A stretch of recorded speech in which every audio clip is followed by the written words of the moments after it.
كيفاش تكتري شعرك وكيفاش تحبسي شعرك من التساقط وتهلاي فيه وترجع ليه اللمعه الطبيعيه ديالو، يولي ما شاء الله تبارك الله كتير، ما يبقاش غير جوج زغبات، يولي هكا جلوي، يولي هكا كثيف، ما يبقاش يتساقط، يولي زويون. هاد السلسله اللي قررت ندير لكم ديال جلو اب من غير ميزانيه، غادا نبارطاجي معاكم الوصفات الطبيعيه، ما غتشري لا برودوي، ما غتشري لا كريمه، الوصفات الطبيعيه اللي كانوا كيديروا لينا جدودنا واللي كنا كنديروا في صغرنا، اللي فيرامنت كيعطيو المفعول واللي بصح بدلوا لك الشعر ديالك وغير في الدار.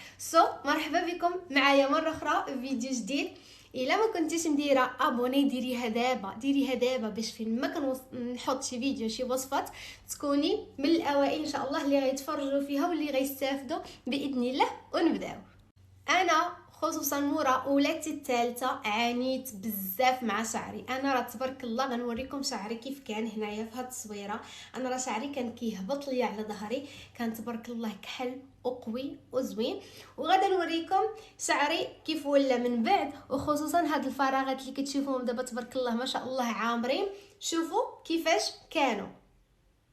وحده من الوصفات اللي فيرامنتي عتقوا لي شعري وخلاو لي شعري يكثر وخلاو لي شعري ينبت في مده قصيره، هي الوصفه ديال الزيت اللي كنت بارطاجيت معاكم. كتجيبي قرعه ديال الزيت الكوك اللي هي هذه، زيت الكوكو كيكون طبيعي، كيكون هكا بيض، هذا هو الزيت الكوكو الطبيعي، وكتزيدي عليه حفينه ديال الحلبه والحفينه ديال اليازير هو روزماري، ما عرفتش كيفاش شنو كيقولوا له بالعربيه، حنا بالعربيه في المغرب كنقولوا له اليازير، وروزمارينو هنا في ايطاليا. المهم هذا هو تصويرته، شوفوه مزيان.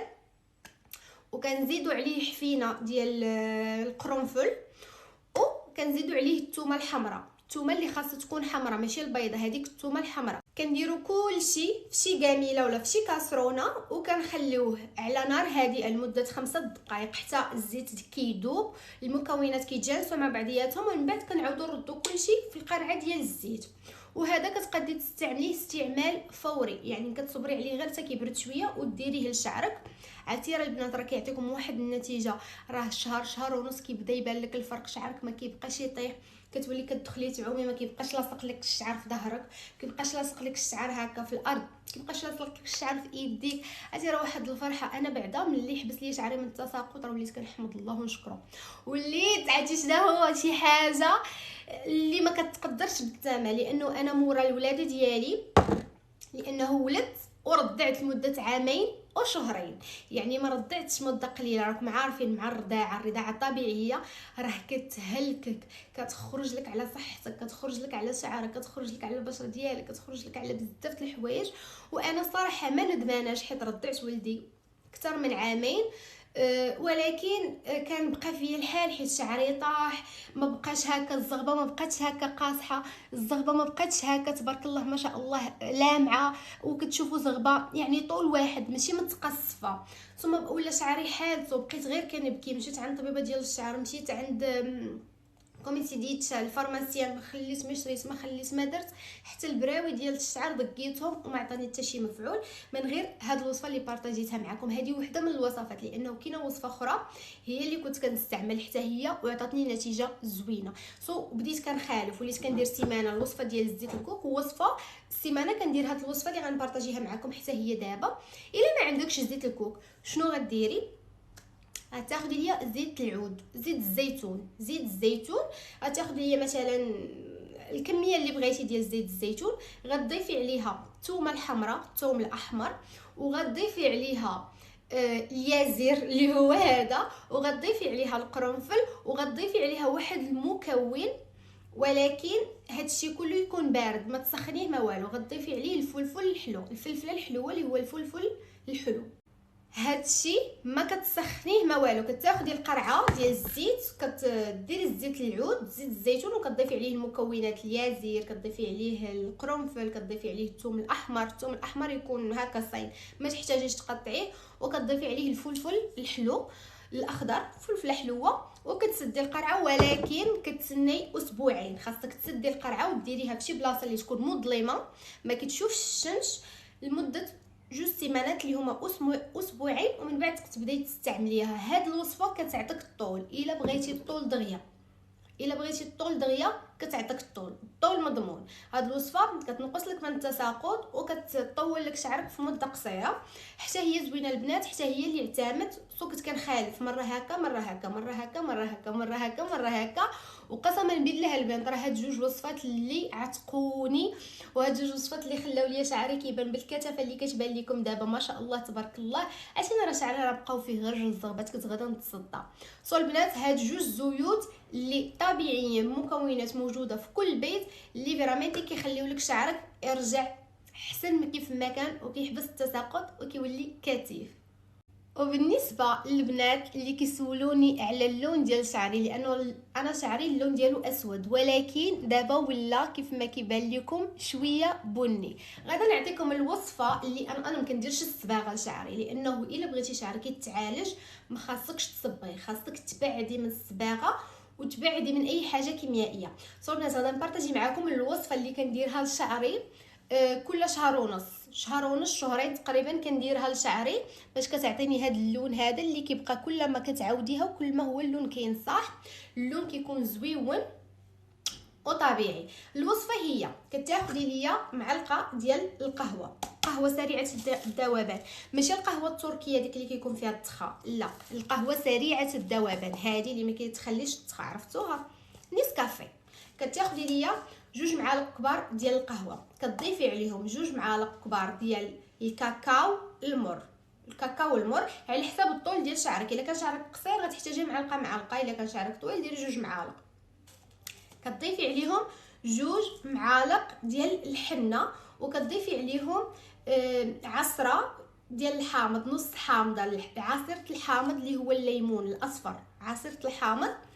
وكتضيفي عليهم كومي سيديتا، كتضيفي عليهم القرنفل المطحون، ومن بعد كتحطي هاد المكونات الجافه في شي طاسه، ومن بعد كتاخدي ليا كاميله كديري فيها البصله الحمراء، البصل الاحمر، وكتزيدي عليه اوراق السدر، وكتخليهم يتبخوا لمده ديال 10 دقائق. ومن بعد الماء سخون، هذاك الماء ديالهم كتصفيه وكتخلطي به الحنه وكتخلطي به الخليط اللي درنا، وكديريه لشعرك، كتخليه لمده ساعتين 3 السوايع، هو اللي كيعطيك هذا اللون، وهو اللي كيخلي لك شعرك حتى هو يولي صحي ويولي لامع ويولي قوي. هاد الوصفه الا بغيتي تلوني شعرك ولا بغيتي ترجع ليه هاد اللمعه هذه اللي كتبان لك دابا، راه زوينه، كتلونوا لك، هو ما كتلونوش لك واحد اللون شاسع، سبيشالمنت الا كنتي شعرك اسود راه كتلونوا لك تدريجيا مع المداومه، كتلونوا لك. وصفه زوينه البنات، كتخلي لك شعرك زويون، كتخلي لك شعرك يبقى هكا صحي. هذه كنديرها كل شهرين تقريبا. اما الوصفه ديال الترطيب، الا بغيتي شعرك يولي هكا رطيطب ويولي شعرك زويون، غنعطيكم واحد الوصفه ثانيه اللي حتى هي كتحتاجي فيها القهوه. كناخذ معلقه ديال القهوه، كناخذ معلقه ديال دانون مسوس، اللي هو دانون يوغورت مسوس من غير حلاوه، وكنضيف عليه معلقه ديال مايونيز، وكنضيف عليه معلقه ديال زيت الزيتون، زيت بودر الشمس، زيت اي زيت عندك ديال الشعر كتضيفيه عليها، وكتخلطي وكديريه غير الاطراف، ما كديريهش الجذور، كديري هذا الخليط غير الاطراف، وكتخليه ساعه او ساعه ونصف، وكتدخلي تدوشي، كيخلي لك واحد اللمعه زويونه، وكيحافظ لك حتى على اللون البني اللي كتكوني ديجا دايراه صابغاه مع الحنه، ديك اللون اللي كتخلي لك الحنه كيخليه لك، وكيخلي لك شعرك كيبقى رطيب ومغذي. صراحه زويون هادو تا هو من اهم الوصفات اللي كندير مره ما كنديرهاش ديما، ولكن كنديرها مره وكنلاحظ عليها فريمون فرق زوين. بعد شعري انا كيخليه ليا هكا رطيب، كيخلي ليا شعري رطب. كيف ما كيبان لكم انا دابا شعري ما بقيتش كنصوبو بزاف، ملي كنبغي كنشفو غير بالمشطه، ولكن الداخل ما كيكونش مصوب كيف ما كيبان لكم، ولكن كتبقى الزغبه هابطه، كتبقى الزغبه رطبه. هذه حتى هي وصفه زوينه البنات، كنصحكم بها، عتيره كتبدل لك الزغبه ديالك، كتخلي لك من زغبه تكون ناشفه طالعه متكسره، كتولي زغبه صحيه لامعه ورطبه. وثاني ماسك غادي نحتاجو فيه بذور الكتان. المره اللي فاتت بزاف منكم ما عرفوش شنو هما بذور الكتان، هما هادو. المهم هنا في ايطاليا كيقولوا ليهم سيمي دي لينو. المهم هذا هو الشكل ديالهم، كنذوقكم دابا راكم عرفتوهم. هذا بذور الكتان. شنو كنحتاجو 2 معالق كبار من بذور الكتان، وكنديروهم مع الماء وكنخليهم 5 دقائق حتى كيولي هذاك الشيء بحال الجيلي، وكنخليهم يبردوا. ملي كيبردوا كنطحنوهم وكنعصروهم، كنحيدوا ليهم داك التخا ديالهم، كناخذوا غير الماء. هذاك الماء شنو غنزيدوا فيه؟ المعيافات تصنطوا مزيان، ما تعيفوش. شوفوا راه ما كتبقاش الريحه. المهم ملي كنديروهم في واحد الطاسه، كنزيدوا عليهم بيضه، كنزيدوا عليهم 2 معالق كبار ديال النشا، كنزيدوا عليهم معلقه ديال زيت الكوك، وكنزيدوا عليهم اختي معلقه ديال العسل، وكنخلطوا كنطربوا داكشي مزيان. كيولي عندنا بحال صلصه بيضاء، كيولي بحال ديميلور. عرفتوا كريمه ماسك الشعر اللي كنشريو بحال هكا كيولي. هذاك الماسك كنشدوه كنديروه مزيان، كنديروه في الجذور وكنديروه حتى في الاطراف. هاد الماسك البنات كيخلي لكم شعركم، شوفوا من التحت ما كيتقصفش، كيخلي لكم شعركم يبقى قاصح، ما يتقصحش لك. واخا تكوني كتصوبيه، واخا تكوني ما عرفت شنو كديري ليه، ما كيوليش الزغبه، ما كيبقاوش فيها جوج. شفتوا؟ كتبقى الزغبه هي ما كتوليش هكا فيها جوج ريوس، ما كتوليش اش كيقولوا لها شاحبه، ما كتوليش هكا ناشفه، ما كتوليش هكا شعرك دغيا يطلع، ما كيبقاش شعرك ناشف. كتولي الزغبه ديالك زوينه وكعاد كتعطيك واحد اللمعه فنه. البنات اصلا النشا ديال الروز ماشي ديال الذره، سمعوني، النشا ديال الروز. كتشدي الروز وكطحنيه كيولي نشا، هذاك النشا ديال الروز، ما تاخذوش ليا النشا ديال الذره. النشا ديال الروز راكم عارفين الشينوا، الهنود، هذوك البلدان هكا الاسيويه كيعتمدوا على الروز في شعرهم. النشا ديال الروز كيعطيك واحد اللمعه، كيغدي لك شعرك، كيرطبو لك وكيخليه لك هكا يبقى زوين. ومع الوقت غتشوفي حتى الزغبه ديال شعرك تبدلات، يعني كتقصح، ما كتبقاش هكا رقيقه دغيا كتهرس دغيا كتقرض. سوا البنات هذا الماسك هذا انا ديما كنديرو، على الاقل خصني نديرو مره في الشهر ان شاء الله. الفيديو الجاي ماشي الفيديو الجاي، المره الجايه، حيت انا يلاه درتو دابا 2 سيمانات وباقي لي 2 سيمانات. المهم ملي غنبغي نديرو المره الجايه غادا نصوبو معكم في الفيديو، وغادا نديرو معكم ان شاء الله في الفيديو. غادا نشارك معكم الطريقه اللي هي اصلا ساهله، رانا شرحتها لكم. كتخلطي كلشي وكديريه في شعرك ماسك، وكديري السلوفان او كديري بلاستيك لشعرك، كتسدي شعرك بالبلاستيك او بوني او اي حاجه، وكتخليه مده ساعه ونص، عاد كتدخلي تعومي. من اول استعمال قسما بالله، من اول استعمال غيبان لك واحد الفرق جد شاسع. شعرك غيرطاب، الزغبه غتولي زوينه، غتولي هابطه، ما غيبقاش شعرك كينشف، ما غيبقاش شعرك هكا واقف. زوين. وهذا الماسك اللي زوين فيه كتقدروا تستعملوه حتى للاطفال. عندك بنيته فوق 3 سنين تقدري ديريه ليها الماسك، عرفتي فن البنات للشعر، وكيغدي لكم الشعر وما كيخليش ريحه الزفوره. راه ملي كتغسلي شعرك الريحه كتحيد، ما كيخليش ريحه الزفوره.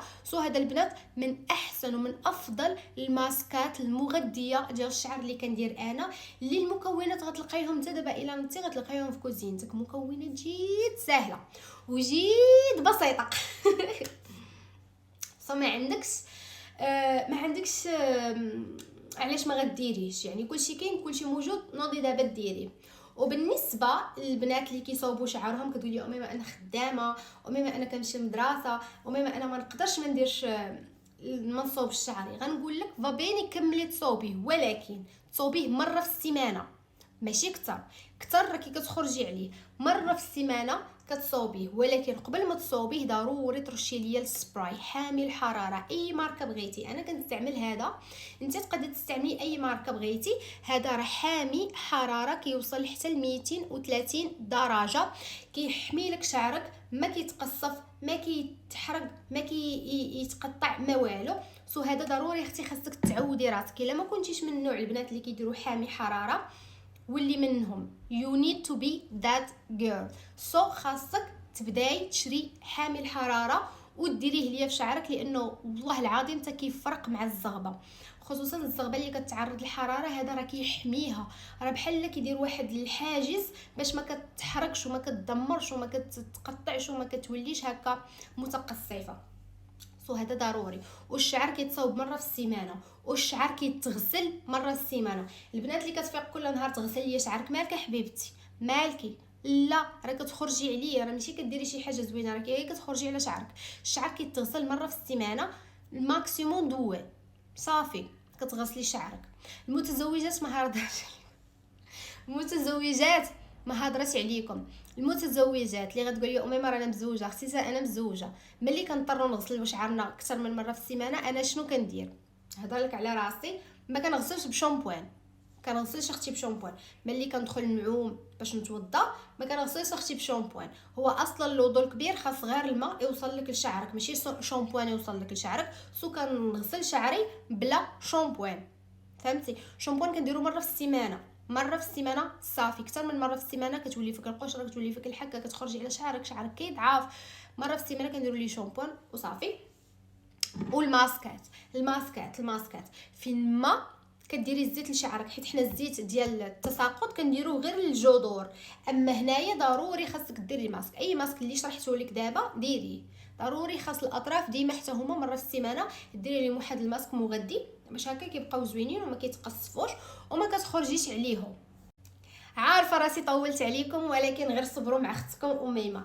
واحد الحاجه اللي بغيت ننصح بها البنات اللي وليت كنشوف دابا ولاو مهووسين فيها، اللي هي الريحه ديال الشعر. الريحه ديال الشعر البنات راه كتخرج عليه. حنا شعرنا اصلا ملي كنغسلو كتكون فيه ريحه زوينه، ماشي اختي ديري ليا الروايح لشعرك راه كتخرجي عليه.